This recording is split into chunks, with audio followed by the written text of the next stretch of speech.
У каждого человека будет инструмент звучать совершенно по-разному. Это необъяснимо, мне кажется, что это какое-то волшебство, это какая-то тайна, и я думаю, что еще это связь незримая с композиторами. Если я играла 28 сентября концерт, который нельзя было отменить, а вечером 29-го мне нужно было уже играть в Филадельфии. Я прямо со сцены поехала в аэропорт, долетела до Москвы, из Москвы до Нью-Йорка, из Нью-Йорка в Филадельфию. У меня главной целью было успеть на этот концерт, причем играть другую совершенно программу. Я приехала без 7 минут, 7 в зал. Я почувствовала счастливой, что я успела. Последний раз я участвовала в 2020 году. Это был конкурс онлайн, в котором я поучаствовала American Prodigy в Нью-Йорке, отослав исполнение как раз-таки с оркестром. Получила первую премию. Была приглашена как раз сыграть в легендарном зале Карнеги-Холл. Началась пандемия, и потом... Все сломалось. Да, и вот до сих пор это ожидание этого выступления и концерт. Это «Трамплин Медиа» с подкастом «Знай наших». Сегодня у нас в гостях Марина Костерина, пианистка, солистка Омской филармонии. Пока не буду говорить еще одно, да, мы это выясним по ходу разговора. Немного, чтобы понимали, да, люди, выпускница Российской академии музыки имени Гнесиных по классу специального фортепиано профессора Гордона и аспирантуры в классе заслуженного деятеля искусств Российской Федерации профессора Тропа. Вот музыка, Москва и теперь Омск. Понятно, что Омская филармония — это хорошее заведение культуры, но тем не менее, для кого-то, наверное, это покажется таким, если не падением, да, то спуском вниз. Как вы сами оцениваете? Я лично не могу так сказать, потому что... Я надеялась, что вы так скажете. Понятно, что Москва, конечно, остается таким одним, может быть, моим любимым городом, как и для всех каким-то таким вершиной, да. Но учитывая, что у меня исполнительская деятельность, то, собственно, чему я всю жизнь училась и стремилась, я как-то не разделяю.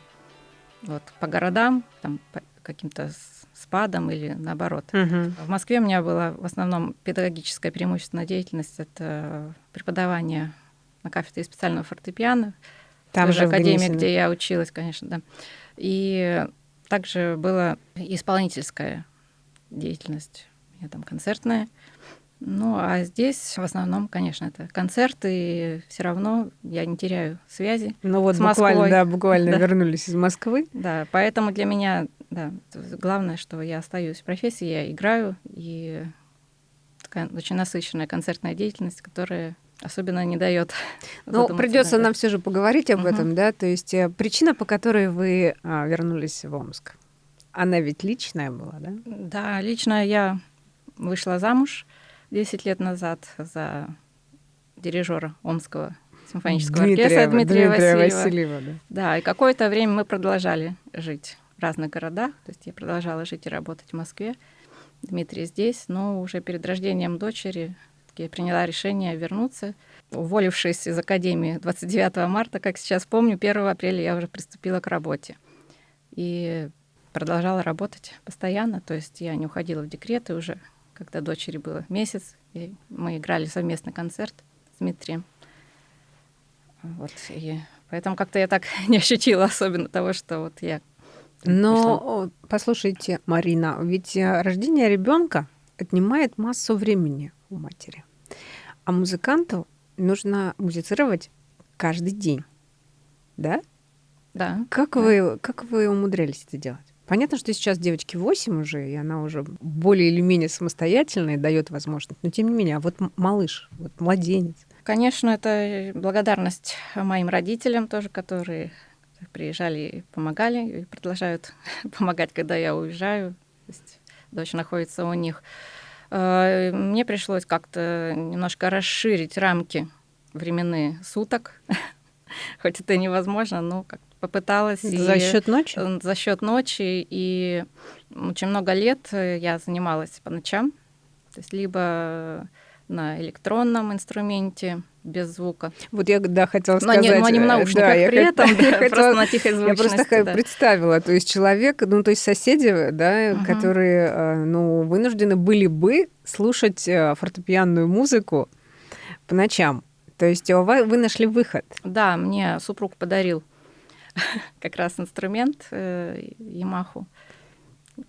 на которой есть возможность заниматься ночью. Ну, без звука. Без звука. Также я ездила, ну, с маленьким звуком, конечно, да, и продолжаю филармонию где-то вечерними, ночными репетициями.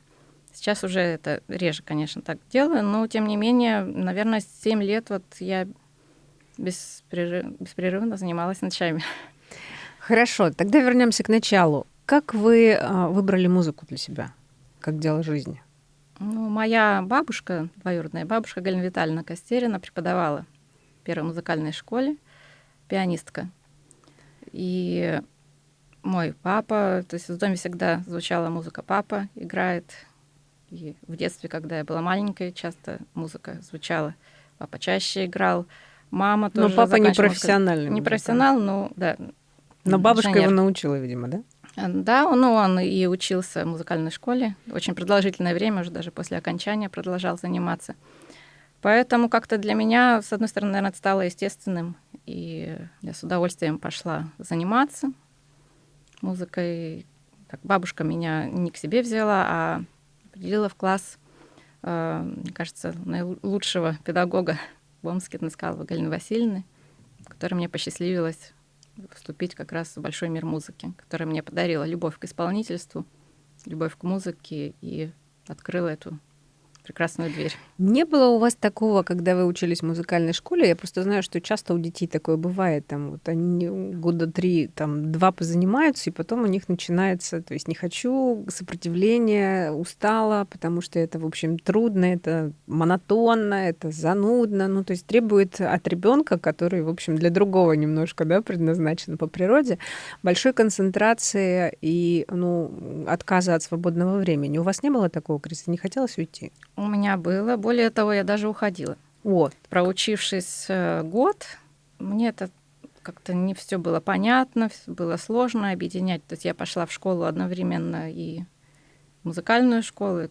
Оказалось, трудно, как-то очень большая нагрузка, и мне это не доставляло той радости, которую я ожидала. Никто не сопротивлялся, то есть мне как-то с пониманием, уйти, да, то есть, совершенно спокойно.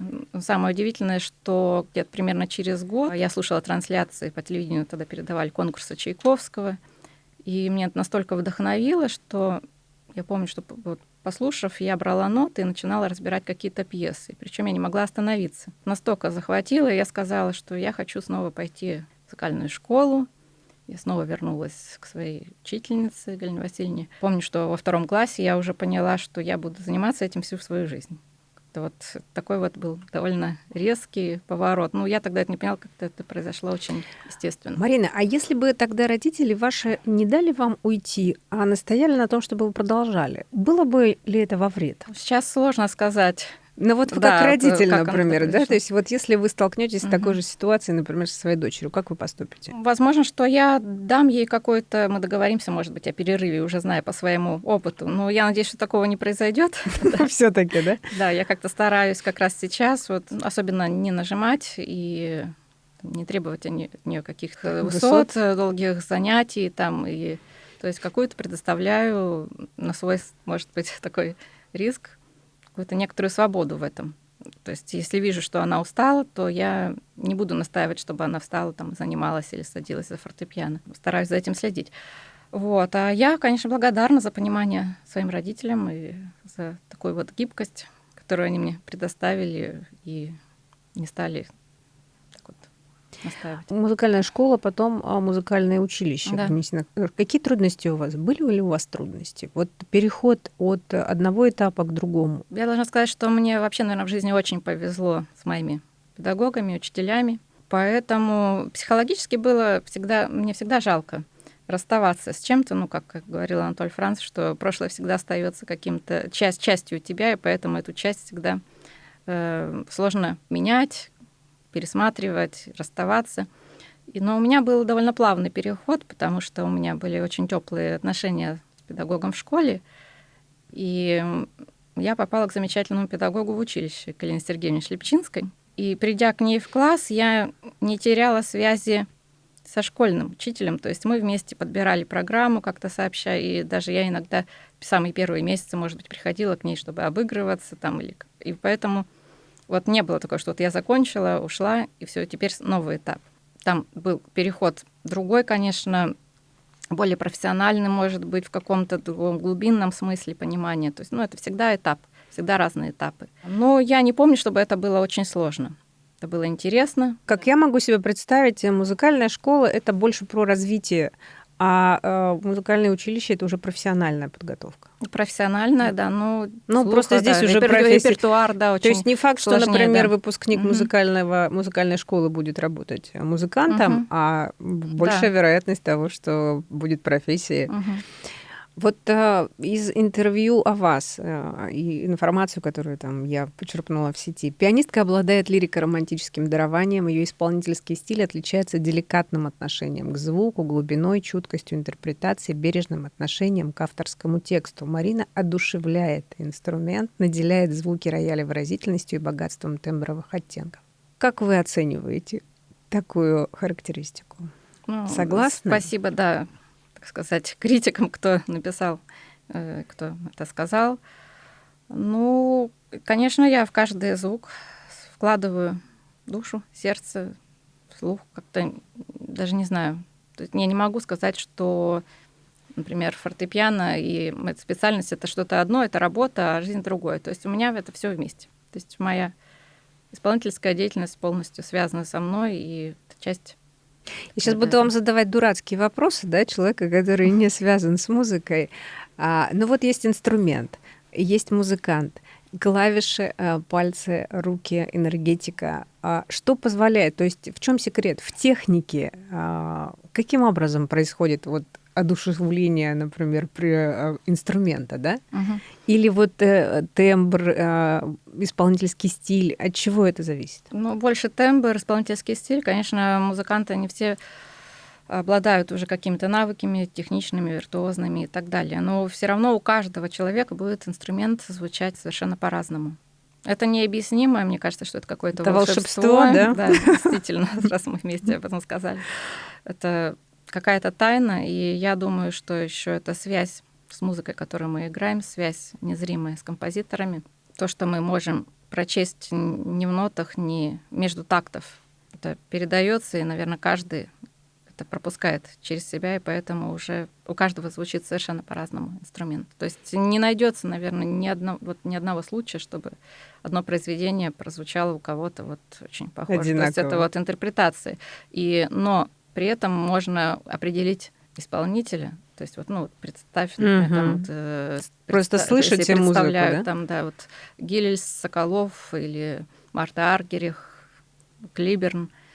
И уже зная этих композиторов, слушая их некоторое количество раз, уже можно определить. То есть все-таки это разговор именно об исполнительском стиле. Есть у вас кумиры, пианисты? Очень много пианистов. И я не могу сказать, то есть, как один музыкант говорил, что слушая одного, кажется, что он лучше, и нельзя говорить о том, что... То есть в разной музыке разные. Конечно, тоже у каждого свои.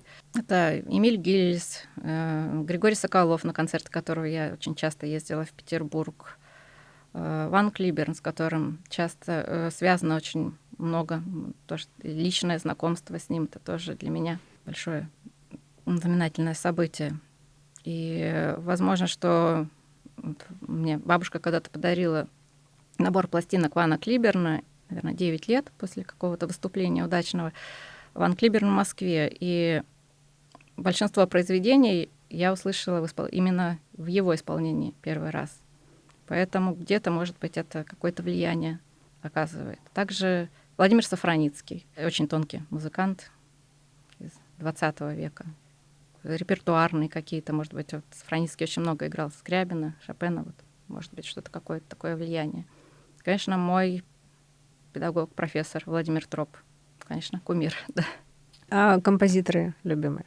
Шопен, Рахманинов, Скрябин. Можно бесконечно перечислять, но это, наверное, те композиторы, которые... А кто из них самый сложный для вас? Наверное, все-таки Скрябин. Самый загадочный, и он может быть как самым простым, так и самым сложным. Потому что есть периоды, если его какое-то время не играть, он как будто бы закрывает перед собой двери. Нужно какое-то время, чтобы вновь поймать эту его нить, его посыл. Но при этом, если он всегда в репертуаре, если его постоянно продолжать исполнять, то это что-то вот невероятное, какое-то пребывание в его мире. Действительно, музыка мистики, такое вот волшебства, которое как будто окрыляет и само играет в тебя. Сколько времени в сутки у вас уходит на музыку?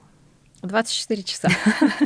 Но это говоря образно, потому что все равно об этом идет мысль, все время что-то звучит из программы, которая готовится. Ну, вообще у меня нет фиксированного времени, сколько вот, что вот я занимаюсь, вот, например, 4 или 5 часов стабильно, и не могу не позаниматься меньше или больше. Достаточно все свободно. Но стараюсь все-таки не менее 2 часов в день в сутки посвящать, а если перед концертом, то уже все время, какое возможно, уже ближе к концерту, посвящено занятиям. Ну, а перед концертом это совсем я, то есть не могу ничем другим заниматься. Как-то вот так вот устроена какая-то вот такая вот невесомость, как будто бы что-то отрывает от земли уже и не дает заниматься какими-то бытовыми делами. И, ну, если все равно это необходимость в этом, конечно, есть, поэтому приходится как-то совмещать, что является достаточно сложно. Такой вопрос вам задам. А любите ли вы тишину? Очень люблю. Любите, да? Да. То есть у вас пауза между музыкой? Есть.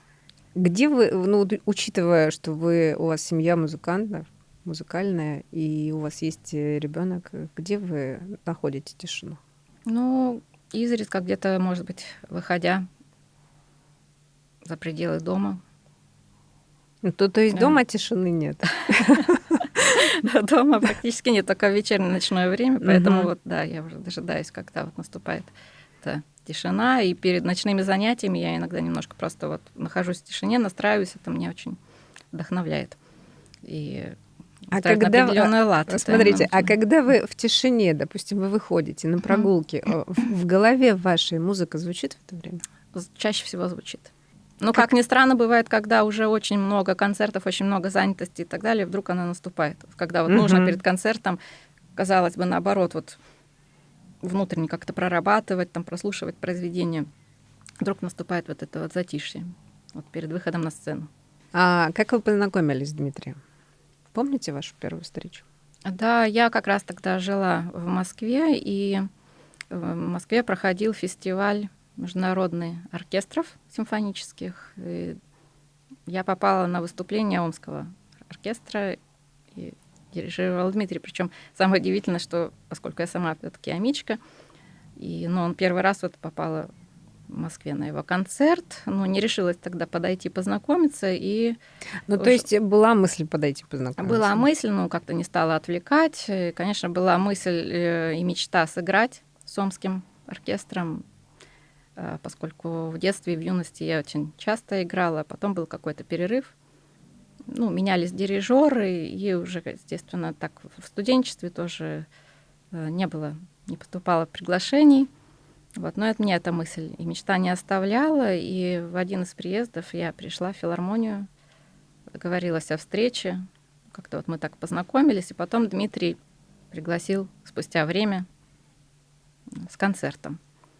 Но вы, когда хотели с ним познакомиться и поговорить, он вас интересовал как дирижер? Да.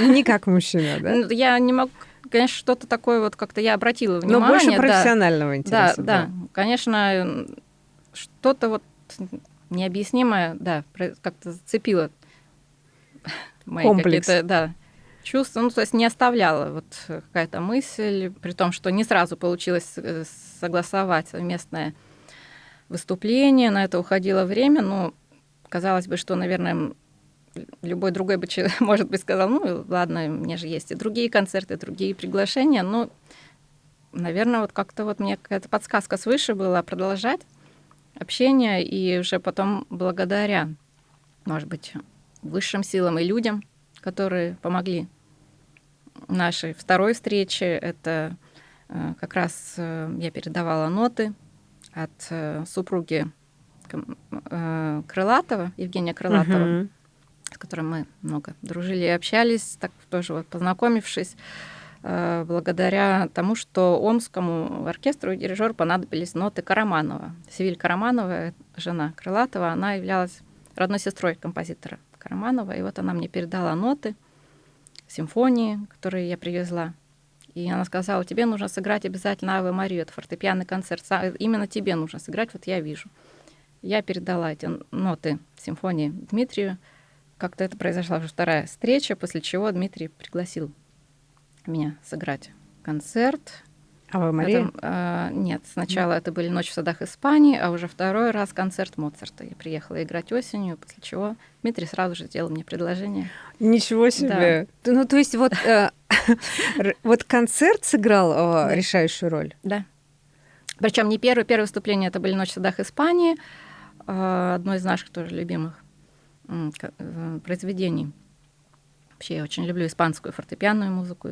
Очень много ездила в Испанию, что-то мне там привлекает. А позже, уже вот спустя год, наверное, концерт Моцарта. Ну, переписка перед концертом такая вот больше делового, может быть, даже характера, с некоторыми лирическими, да, с лирическими какими-то такими поэтическими, может быть. Как вы восприняли это? Какое-то было такое единение душ, и настолько вот мы были на концерте, на репетиции, ну, может, то есть Моцарт тоже помог. Ну, а «Аве Марию» мы уже исполнили в этом же году, получается, да. «Аве Мария» — это Благовещение, концерт посвящен Благовещению. Это было первое произведение после моего переезда, возвращения в Омск, как раз перед рождением дочери. Это тоже, мне кажется, было очень символичным. И спасибо, да, людям, которые... Севильсабитовне Никарамановне, которая сказала, что именно тебе нужно сыграть эту музыку. Я никогда не слышала этой музыки прежде, но помню, что после ее слов я нашла запись, послушала, и было ощущение, как будто эта музыка всегда была со мной. То есть откуда-то издалека, из детства, но я не могла ее слышать. Это тоже какие-то удивительные вещи. Волшебство? Да. А предопределено ли было, что ваша дочь будет заниматься музыкой? Думаю, да. Ну, то есть у нее не было вариантов. Да, я, в принципе, еще когда жила в Москве, много занималась с детьми параллельно со своей работой в ВУЗе, исполнительством. Мне это нравилось, и понимала, что когда вот у меня будет свой ребенок, тоже мне бы хотелось, чтобы пошел музыку. Но тут, когда ей было 3 года, она хотела очень играть на скрипке. Но, естественно, это было очень рано, но мы поняли, что вот у нее есть такое стремление, она очень музыкальна. Странно, мы думаем, что она одарена, да. Ну и поэтому мы решили в 4 года уже ее отдать в музыкальную школу. Сейчас я понимаю, что, возможно, это было, конечно, чуть рано. Но тогда мне казалось, что лучше раньше, чтобы вот уже это, естественно, в это вошла. Где-то даже я читала, что до 5 лет очень важно, вот когда слух формируется, да, что это обязательно должно быть до 5 лет с ребенком должно быть. Так? Я не знала вот как раз это. Да? Просто так по интуиции, да, решила, что... Тем более, что она не ходила в садик, и вместо садика пошла в музыкальную школу на 2 инструмента, потому что мы не могли решить, не могли выбрать. А как видно, что ребенок одарен музыкально? Она всегда поет. То есть вот с самого раннего младенчества она что-то напевала, даже когда что-то делает. И продолжает. И точно это танцует, движение. Ритм. Есть, да, как-то вот это оно вот в музыке очень реагирует. То есть еще в раннем детстве она начала уже определять, что удивительно, композиторов. На слух? На слух. Причем вот звучала где-то по телевидению там симфония Бетховена. Мы так в шутку спросили, какой композитор? Она вдруг говорит, Бетховен. Или там Рахманинов. Там, или вот как что-то вот такое вот. Да. Откуда это? Ну, может, где-то слышала, так, когда вот я за него говорю, это Рахманинов, это, ну, тем не менее, вот какие-то уже стили, так вот, да, слух тонкость и восприятие. Да, тонкость душевная еще, я думаю, очень тоже важный компонент. В маму? Да, я думаю, что не только в маму. А как выбор музыкального инструмента? Потому что, в принципе, папа симфонический оркестр, большой выбор музыкальных инструментов. Мама, понятно, мама пианино, значит, наверное, пианино тоже. Тоже, но в меньшей степени. Сначала мы начали заниматься, она попала по скрипке и начинала по фортепиано. Ну, а скрипка всегда была все равно как-то вот большим акцентом сейчас Вероника по фортепиано занимается у меня. То есть я устроилась в музыкальную школу на одну ученицу. Ага, специально для дочери. Да. Вот. Ну, а со скрипкой все-таки серьезнее все, потому что я могу где-то и пожалеть, простить, там, не позаниматься, там, сделать паузу. В скрипке это невозможно. Ну, и все-таки педагог.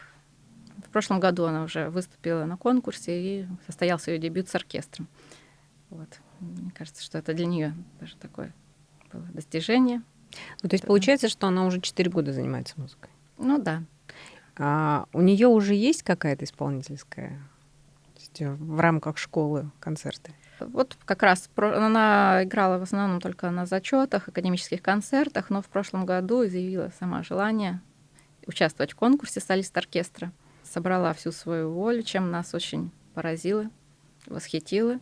И наш дебют с ней состоялся в органном зале на отборочном туре. Мы с ней вдвоем выходили на сцену и играли. И она прошла финал, и уже с папой, с оркестром выступала, получила диплом. Потрясающе. Вы строгая мама? Нет, меня все ругают за то, что я совсем не строгая. Либеральная мать, как я говорю. Это не получается, да. А Дмитрий вот в интервью в одном из обских изданий сказал, что вы такая тревожная.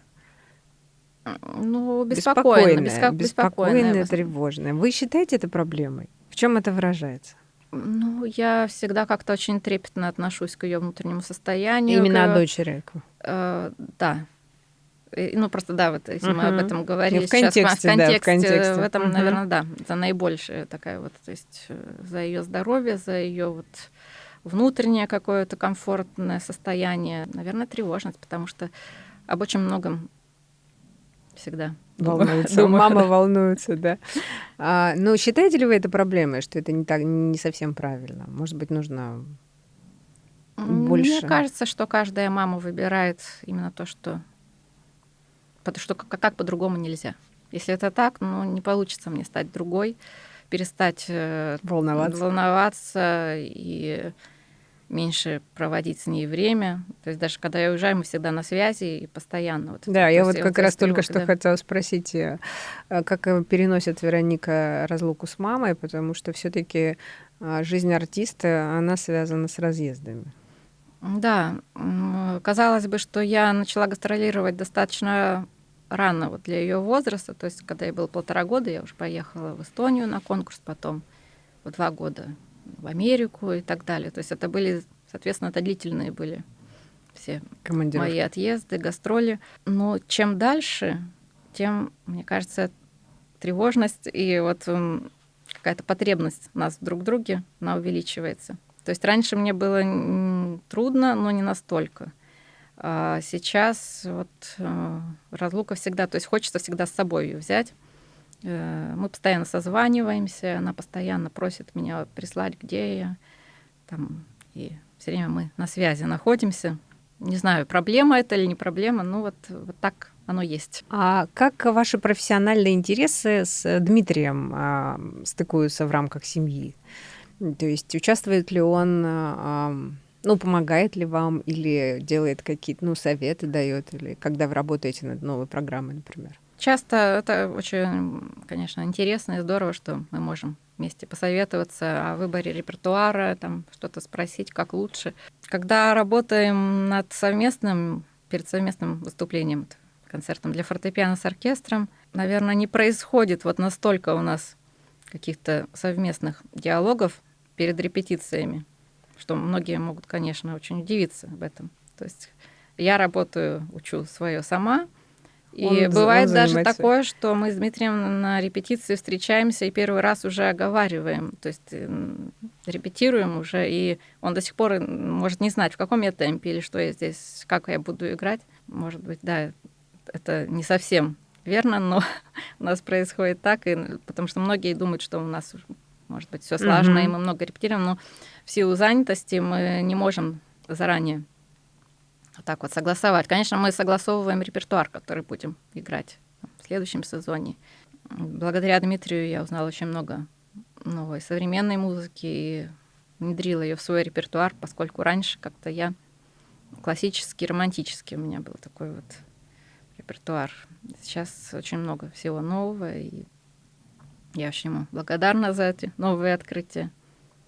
Вот. Ну и Дмитрий тоже бывает, конечно, советуется со мной там, в каких-то в ваших нынешних совместных концертах чувствуете ли вы это самое единение, как было в том знаменательном концерте, после которого он сделал вам предложение? Ну, я думаю, что это такой был, может быть, исключительный концерт, который и не должен повторять именно тех эмоций. Но каждый раз что-то новое. Что я чувствую на концертах очень мощную поддержку Дмитрия, его волнение, которое, может быть, вот передается друг другу. Потому что не могу сказать, что я в Омске так спокойно выхожу без какой-то нервозности или каких-то там тревог на сцену. Вот. И поэтому как-то у нас вот идет такое деление этого. Вы выступали на разных площадках, в том числе мировых сценах, да? Это была и Америка. Где вы чувствовали, не знаю, большее волнение, или вам казалось, что трудный зал? Было ли такое? Вот не поверите, наверное, это в Омске. Да вы что? Почему? Наверное, это то, что вот на какой-то своей родной, может быть, земле, и чувство такой ответственности. Сама не могу это объяснить, но уезжая куда-то, я чувствую меньше какое-то вот волнение, тревожность, да. Какое-то, наоборот, даже, может быть, где-то вот большая свобода. Ну, конечно, еще зависит от условий. Когда бы все здесь условия есть, можно разыграться, потому что, приезжая в другие страны и города, не всегда есть возможность много позаниматься. Я читала, у вас была история, когда вы буквально там за сутки прилетели в Америку. Да, видимо, просто еще какая-то мобилизация организма и вот эмоций в стрессовой ситуации было, действительно удивительный случай, когда мне нужно было, если я играла 28 сентября концерт, который нельзя было отменить вечером, а вечером 29 сентября мне нужно было уже играть в Филадельфии. И я прямо со сцены, можно сказать, поехала в аэропорт, долетела до Москвы, из Москвы до Нью-Йорка, из Нью-Йорка на поезде в Филадельфию. И это был, наверное, рекорд. То есть я ехала, и для меня главной целью было успеть на этот концерт, причем играть другую совершенно программу. Я приехала без 7 минут, 7 в зал. Я почувствовала счастливой, что я успела. То есть осталось там несколько минут, чтобы привести себя в порядок, как-то собраться и сыграть. При том, что там была трансляция, эфир. На какой-то момент была легкая такая вот шерха, потому что все-таки организм, благодаря разнице во времени мне же страшный. Да, то есть это мне дало возможность во времени успеть уместиться в этом маршруте. Наверное, самое запоминающееся такое было приключение исполнительское. И все-таки концентрация выдержала этот концерт. Да, тем самым он запомнился. В нем, наверное, есть что-то такое особенное тоже. Конкурсы. Участвуете ли вы в конкурсах? Есть ли планы каких-то престижных? Я участвовала достаточно часто, начиная еще со школы, школьное время, потом, будучи студенткой академии, я много ездила, по несколько раз в год на конкурсы, и получается, что у меня около 10 побед в конкурсах. Ездила гораздо больше, но там есть какие-то дипломы и так далее. Последний раз я участвовала в 2020 году. Это был единственный конкурс онлайн, в котором я поучаствовала, American Prodigy в Нью-Йорке, отослав исполнение как раз-таки с оркестром и с Дмитрием, концерт Рахманинова второй и произведение Шопена. И получила первую премию. Была приглашена как раз сыграть в легендарном зале Карнеги-Холл. Началась пандемия, и потом... Все сломалось. Да, и вот до сих пор это сломалось. Ожидание этого выступления, где должно было происходить награждение и концерт. Обидно? Очень хотела сыграть в Карнеги-Холл. И продолжаю, надеяться. Не знаю, может быть, все-таки это еще будет в силе. А вообще в конкурсах, мне очень нравилось всегда участвовать, мне нравилась атмосфера, я не испытывала какого-то ощущения конкуренции. Мне появлялись всегда новые друзья, это новый, как повод путешествия, особенно в студенчестве, когда еще нет возможности давать концерты по приглашениям Это, конечно, очень много дает исполнительской воли. Но большинство конкурсов, оно до определенного возраста. То есть либо до 32, до 36, там максимум там, каких-то лет. И вот я успела поучаствовать в самых серьезных как раз конкурсах, которые вот до этого времени. Не упустили. Да, а сейчас уже, ну не знаю, есть, конечно, конкурсы, которые вне возраста, но их совсем единицы. И поскольку сейчас все сложно. Да, и концерты есть, поэтому такой вот острой необходимости нет, тем более есть удовлетворение от того, что я уже успела сделать, уже какие-то дипломы получены, поэтому сейчас в этом нет такой необходимости. Спасибо, Марина. Я желаю вам вдохновения, Спасибо. Концертов, интересных программ. Спасибо большое. Яркой творческой жизни. Спасибо большое, очень приятно. Спасибо.